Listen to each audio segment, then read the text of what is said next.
Labrīt!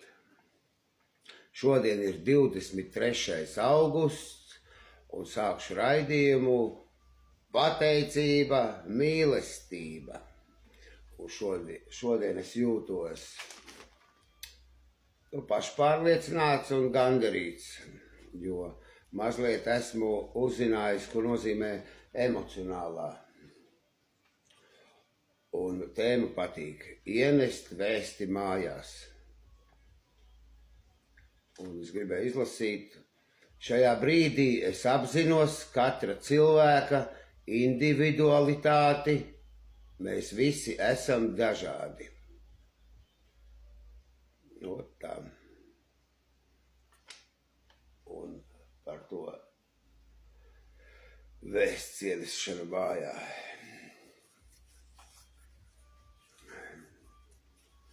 Vispār vēsti nesu labi mājā savai karalienei. Un pateicība, mīlestība svētajam P. Kad es iemācījos tos vārdus un jau raidījumu tā nosaucu. Un ļoti apmierināts esmu, kad uzzināju emocionālā, ko nozīmē. Es mēģināšu izstāstīt saviem vārdiem. Tas ir tā, ka emocionālā pasaule ir pa vidu. Es to iedomājos, tā kā vilciņš, zobratiņš. Vilciņš, zobratiņš, tas būtu tas aplis. Vilciņš, zobratiņš, zini? Apkārt ir vilciņam, zobratiņam visas tās jūtas. Pašā centrā ir emocionālā pasaule. Un emocionālai pasaulei apkārt ir dusmas, riebums, skumjas, laime, izbrīns, bailes un viss tas pārējais. Un, tās ir tās jūtas, kas ir apkārt. Tā es varu justies, bet tā emocionālā stabilitāte un viss tas pārējais līdzsvars emocionālais, tas, līdzsvars, stabilitāte, sauc kā gribiet, tas jau apmēram līdzsvars un stabilitāte, tas jau es apmēram saprotu, tas ir līdzsvars un stabilitāte, arī tas ir vajadzīgs visiem, kas sportu nodarbojas ar skrituļdēļiem, visur ir līdzsvars un stabilitāte, arī staigājot. Un tas pats centrs ir tā emocionālā emocija. Un apkārt ir jūtas. Tā es sev izskaidroju, man palika, vismaz es saprotu, ko nozīmē emocionālā un jūtu pasaule, jo, likās, ka viens un tas pats tas ir, redz, ka nav. Tagad, es sapratu, man uzreiz apziņā ir vieglāk. Un, es jau esmu narcises esmu, un pateicība, mīlestība, emocionālā pasaulē man ir diezgan stabila. Es tā domāju. Varbūt es kļūdos, jo, tas jau man ir liela laime saprast to.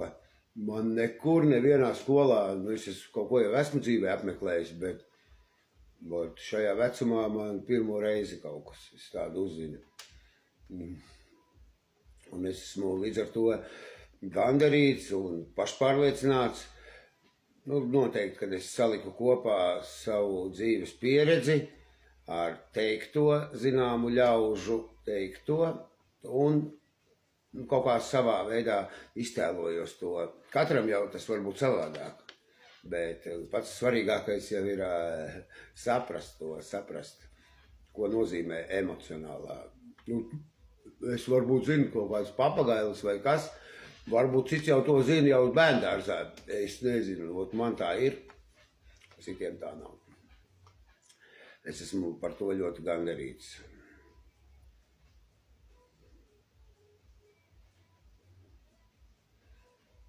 Un tad ir tā, kad ir, es izlasīju no konteksta, vispār pieņemtā pieklājība.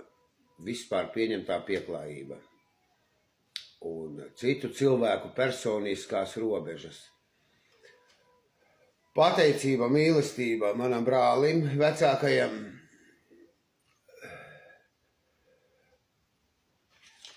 un tad man vēl pateicība, mīlestība, es kaut kādu, man apziņa zina kaut kādu pieklājību un kaut kādas citu cilvēku personiskās robežas. Bet pateicība, mīlestība manam brālim, kad ir ļoti grūti izprast, kur viņas beidzās vai kur viņas sākās, kur ir pieklājība un kur ir personiskās robežas. Un es ļoti esmu apmierināts, jo brālis jau ir tas cilvēks pats labākais, kas man taču palīdzēja tādam būt, kā es esmu. Un pateicoties viņam,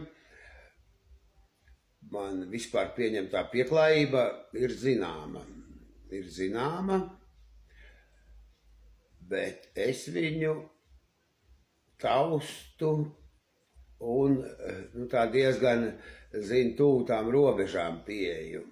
Diezgan tuvu.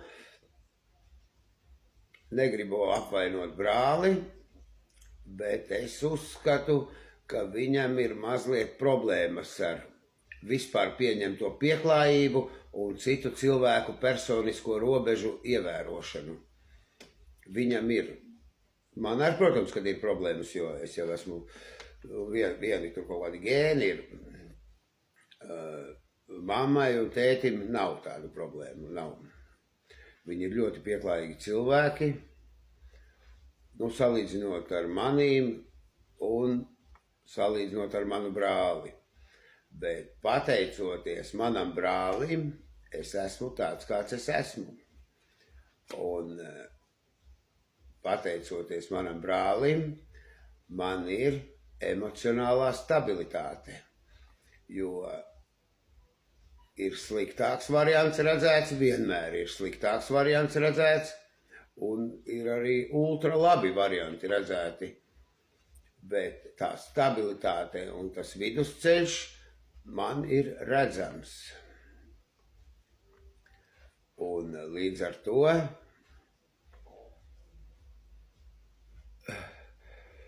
emocionālā brīvība man ir diezgan plaša un pateicoties diezgan stabila, jo bērnība nebija tā.